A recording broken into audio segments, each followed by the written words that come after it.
Hello dear students. तो आज जो हम लोग पढ़ेंगे क्लास 12th की जो फिजिक्स हम लोग पढ़ रहे थे यूट्यूब पर जो आपकी क्लासें पड़ी हुई हैं, ठीक उसी क्लास को हम लोग आगे बढ़ाते हुए चलेंगे। और यहाँ पर हमें फिजिक्स की क्लास में अब पढ़ लेना है आगे बिंदु आवेश के कारण विद्युत क्षेत्र की तीव्रता। क्या पढ़ना है हमें? बिंदु आवेश के कारण विद्युत क्षेत्र की तीव्रता। ठीक भाई, ध्यान दीजिएगा। इससे पहले जो है हम लोग विद्युत क्षेत्र की तीव्रता के बारे में पढ़ चुके थे।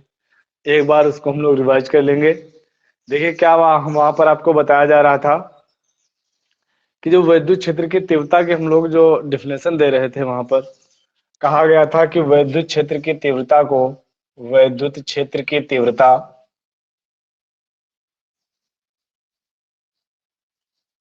जिसे हम लोग ई वेक्टर से प्रदर्शित करते थे।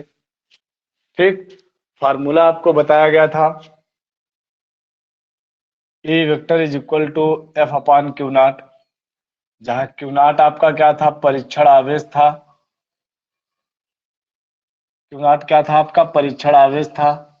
और एफ क्या था? परीक्षण आवेश पर लगने वाला बल। ठीक, अब जरा ये बात कर लीजिए भाई, लगने वाला बल या ये परीक्षण आवेश कहाँ की बात चल रही थी, कौन सी चीज थी ये? तो जरा सबसे पहले इस चीज को भी हम लोग देख लेते हैं आकर के। देखिए, जब हमने आपको पढ़ाया था वैद्युत क्षेत्र, क्या पढ़ा रहे थे आपको? वैद्युत क्षेत्र जब हम पढ़ा रहे थे तो वहां पर बताया गया था कि देखिए, किसी आवेश के चारों ओर का वह क्षेत्र, किसी आवेश के चारों ओर का वह क्षेत्र, जब उसमें कोई आवेश लाया जाता है, ठीक, वो आवेश काहे के लिए लाया जा रहा है? परीक्षा करने के लिए यहाँ पर, कि यहाँ पर विद्युत क्षेत्र उत्पन्न है या नहीं उत्पन्न है। तो उसे ही हम लोग क्या कह ले रहे थे? परीक्षण आवेश कह रहे थे। ठीक, तो अब जरा बात हम लोग ये समझेंगे आकर के कि ये जो हम लोग परीक्षण आवेश लेकर के यहाँ पर आए हैं, हमें ये तो पता नहीं है कि यहाँ पर अब जो हम परीक्षण आवेश लेकर के आ रहे हैं दोनों धनात्मक हो जाएंगे या दोनों ऋणात्मक हो जाएंगे या एक धनात्मक एक ऋणात्मक हो जाएगा, ये तो हमें फिलहाल नहीं पता है। तो जब हमें ये बात पता नहीं है तो यहाँ पर क्या हो सकता है? या तो इनके बीच आकर्षण बल लगेगा या फिर इनके बीच क्या होगा? प्रतिकर्षण बल लगेगा। अच्छा, फिर भाई हम लोग ये देखेंगे आकर के जब इनके बीच आकर्षण या प्रतिकर्षण बल लगेगा तो यही देखने के लिए, और वो बल लगेगा किस पर? हम लोग ये तो यहाँ पर तो क्षेत्र आवेश जो हमने लिया था ये तो स्थिर आवेश हमने ले लिया था। अब हम दूसरा जो लेकर के आ रहे हैं परीक्षण आवेश, अब जो आवेश लेकर के आ रहे हैं यदि वो समान प्रकृति का हुआ तो ये दूर भगाएगा, समान प्रकृति का हुआ तो ये दूर भगाएगा, और यदि असमान प्रकृति का हुआ तो इस पर जो बल लगेगा वो इसको इधर की ओर लेकर के आएगा। लेकिन याद रखिए भाई, वो बल लगेगा किस पर? ये जो आवेश हम लेकर के आ रहे हैं इस आवेश पर बल काम करेगा। तो यही हमने कहा ये जो हो गया हमारा परीक्षण आवेश हो गया जिसको हम लेकर के आ रहे थे, और इसी आवेश पे जो लगने वाला बल है उसको हमने क्या मान लिया था? मान लिया था परीक्षण आवेश पर लगने वाला बल। तो अब हम लोग भाई देख रहे थे यहाँ पर क्या? विद्युत क्षेत्र की तीव्रता। तो जब हम लोगों ने विद्युत क्षेत्र की तीव्रता देखा तो फार्मूला लिखा क्या? एफ बटे क्यू नॉट। और परिभाषा अगर हम लोग इसकी देखे दिया करके तो क्या कहेंगे?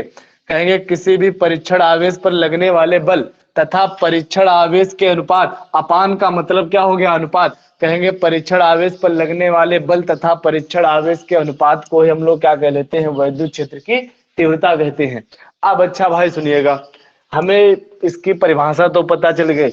अब जरा हम इसके मात्रक की बात कर लेते हैं। इसकी मात्रक क्या होगा, इसकी विमा क्या होगी, इस चीज की बात कर लेते हैं। तो चलिए जब हम लोग मात्रक देखते हैं, देखिएगा भाई, बताओ ऊपर हमारा क्या है? बल एफ लिखा हुआ है, और बल का मात्रक सभी को पता है क्या होता है? न्यूटन। तो ये इसका मात्रक हो गया न्यूटन प्रति। अच्छा, आवेश का मात्रक सभी को पता है क्या होता है? कूलाम होता है। तो हमने लिख लिया कूलाम। तो अब हमें पता चल गया कि इसका मात्रक क्या होता है। कहेंगे विद्युत क्षेत्र की जो तीव्रता होती है उसका मात्रक न्यूटन प्रति कूलाम होता है।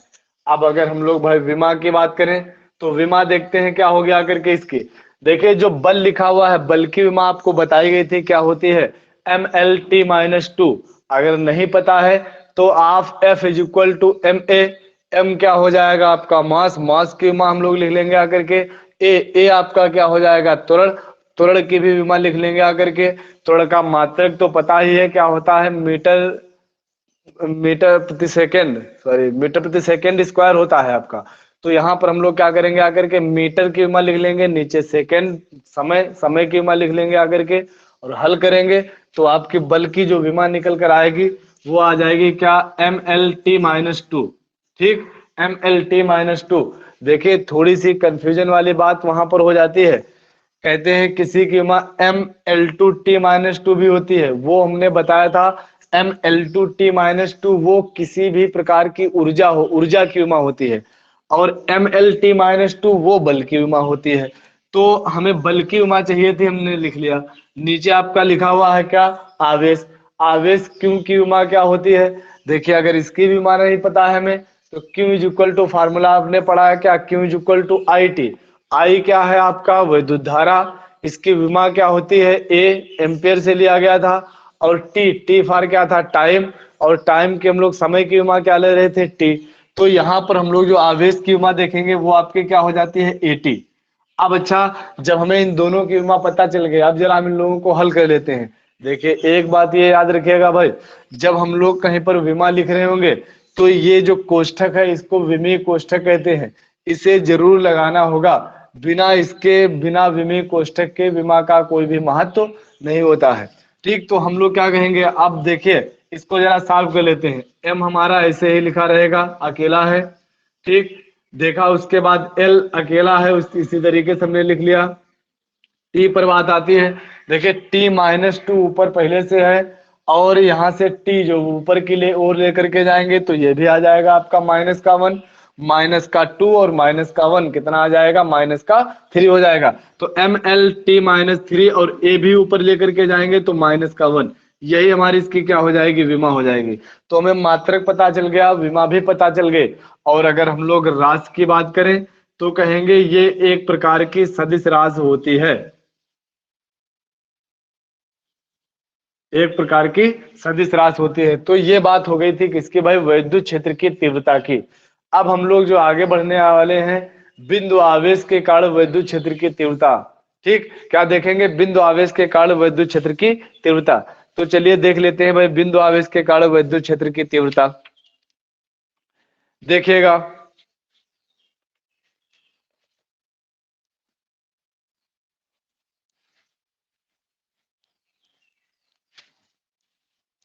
बिंदु आवेश के कारण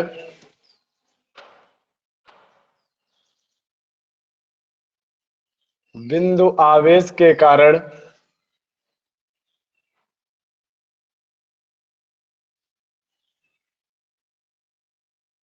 वैद्युत क्षेत्र की तीव्रता। ठीक, चलिए भाई देख लेते हैं बिंदु आवेश के कारण विद्युत क्षेत्र की तीव्रता। देखिए सबसे पहले हमने क्या लिया, कोई ये बिंदु आवेश आपका हो गया क्यू, और विद्युत क्षेत्र की तीव्रता के लिए हमें पता था कि हमें कोई एक परीक्षण आवेश लेकर के आना पड़ रहा था। तो हमने यहाँ पर कोई परीक्षण आवेश ले लिया, ये क्यू नॉट। याद रखेंगे जब हम इसको विद्युत क्षेत्र के समीप ला रहे होंगे, इस आवेश के समीप लेकर के आ रहे होंगे, तो उस स्थिति में देख लेते हैं जब ये इससे स्मॉल आर की दूरी पर था, इनके बीच की दूरी कितनी हो गई, स्मॉल आर हो गई। ठीक, अब हमें यहाँ पर क्या देखना है, विद्युत क्षेत्र की तीव्रता देखना है। देखिए अभी आपने इससे पहले पढ़ा कि जब हम इस आवेश को इस के विद्युत क्षेत्र के समीप लेकर के आएंगे तो इस पर आकर्षण या प्रतिकर्षण बल लगेगा, यानी कुल मिलाकर के इस पर विद्युत बल काम करेगा। विद्युत क्षेत्र के समीप लाएंगे तो इस पर विद्युत बल काम करेगा। अब हम ये देख लेते हैं कि जो लगने वाला विद्युत बल है उसका फार्मूला क्या होता है। ठीक, क्या कहेंगे, विद्युत बल पर लगने वाला, जो परीक्षण आवेश पर लगने वाला जो विद्युत बल होगा वो क्या होता है। देखते हैं, हम यहां से लिखते हैं कि परीक्षण आवेश पर लगने वाला बल, फिर तीव्रता निकालते हैं। परीक्षण आवेश पर लगने वाला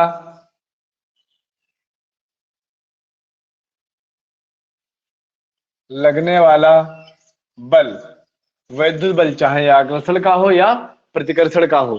ठीक, लगने वाला वैद्युत बल क्या हो जाएगा, F is equal to 1/4 pi epsilon nought के Q1 Q2 बटे R स्क्वायर।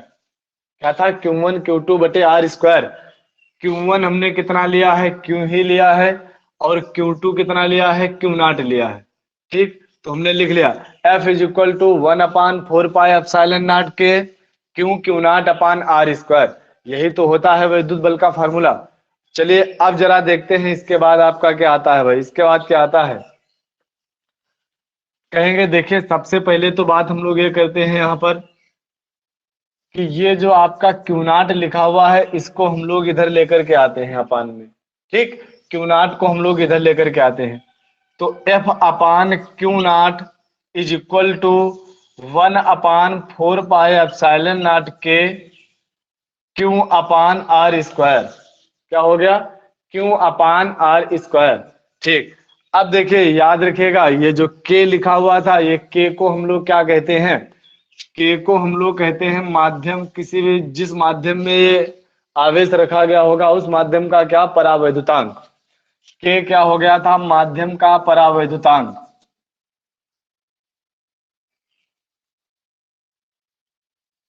माध्यम का परावैद्युतांक। देखिए यदि हम क्या कर लें, इसको निर्वात में, ये जो आवेश था निर्वात में स्थित हो, ठीक, हम कहते हैं कि यदि आवेश निर्वात में स्थित हो,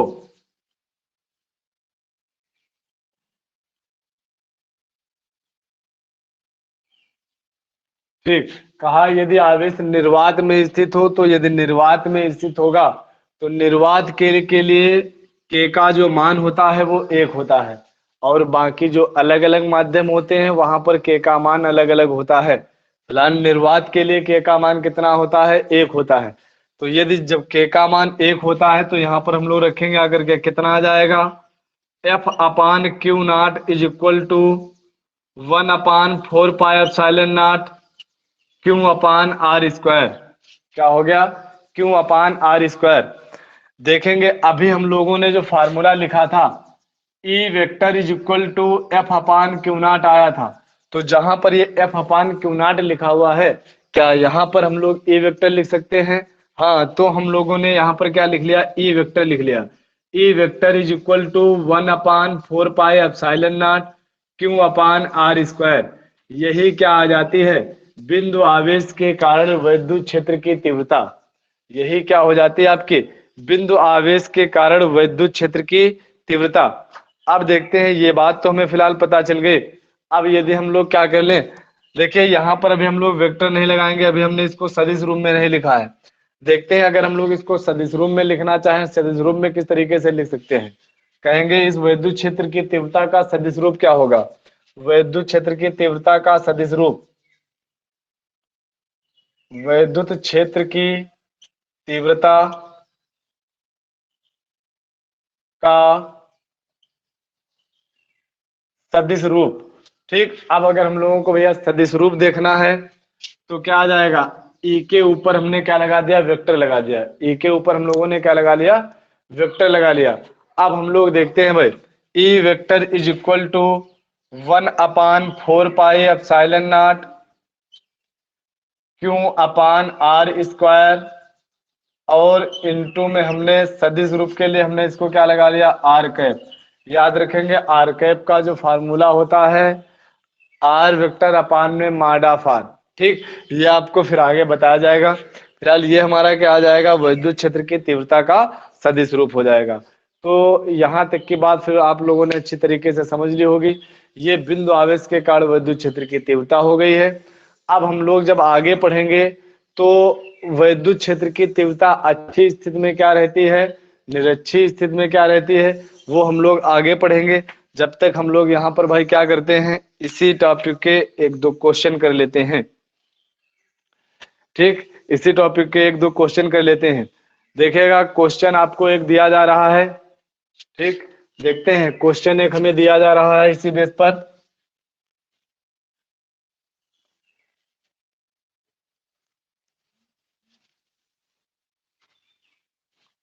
ठीक, तो न्यूमेरिकल आपका लिखा हुआ कह रहा है एक अल्फा कण 15 × 10⁴, एक अल्फा कण 15 × 10⁴,